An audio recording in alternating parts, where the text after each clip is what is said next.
Welcome to Standard Chartered Money Insights, a podcast series by Standard Chartered Bank that brings you market views and insights on the go. Welcome to Cut to the Chase. Today is Wednesday, the 14th of August. I'm Daniel Lam, your host for the podcast. We've spent much time discussing equities lately, but there are also some interesting opportunities in the other asset classes too. Remember, one of the key primary triggers of the correction was the unwinding of the yen carry trades. Investors were shorting yen to obtain funding to buy other risky assets, such as equities or higher yielding currencies. Now naturally, such risky assets would suffer in the unwinding process, but those that are fundamentally positive can become attractive for investors to purchase. In the currency space, the Australian dollar is one such asset. The RBA is one of the few key global central banks with a hawkish tilt. It kept its cash rate unchanged at 4.35% in the month of August, in line with expectations.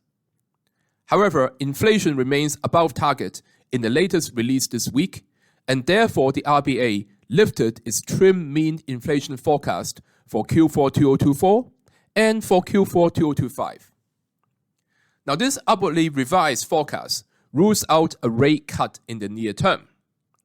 Moreover, stickier non-tradable items such as services and housing remain the main driver of the overall inflation.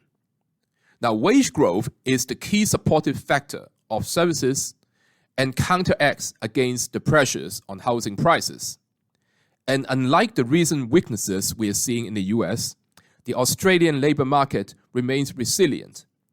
The 4.1% unemployment rate remains below pre-pandemic levels, and the economy added a very robust 40,000 full-time jobs for a second month in a row. Now, yes, there are risks in the medium-term horizon. For example, households are highly indebted. Interest payments as a share of disposable income have surged to 10%, the highest amongst its DM peers, from 4% in the span of 2 years. However, short-term opportunities do exist in the Australian dollar when we get another leg of unwinding in the yen carry trade.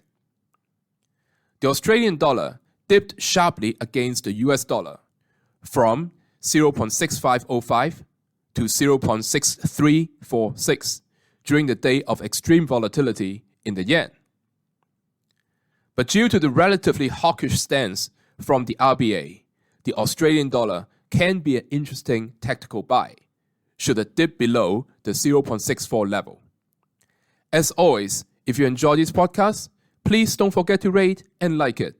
Thanks for listening, and we wish you a happy day ahead. Thank you for listening to Standard Chartered Money Insights, a podcast series by Standard Chartered Bank.